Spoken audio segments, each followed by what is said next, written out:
специально делает. Само. Вы специально не сможете. Вот. 99% даже Миша думает, надо делать так. Не успеет. Это механизм, правильный механизм. Мужик.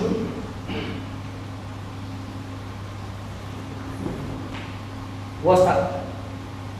Не успеет. Когда вас пробивает, вот это. Вот. Сильнее. Оно само должно прийти. Почему? Потому что оружие привязано к центру. А центр очень устойчивый. Ваше оружие как пружинка отбегает его удар, точно в цель попадает. Потому что она возвращается как упругий камыш на место. Ветер подул, пришел обратно. Его толкнули, банан тебе полез сюда, полез сюда. Что делает? Передний шнур веточкой тянет, задний шнур полез сюда, получается. То же самое здесь. Вот это механизм работает. Вот он.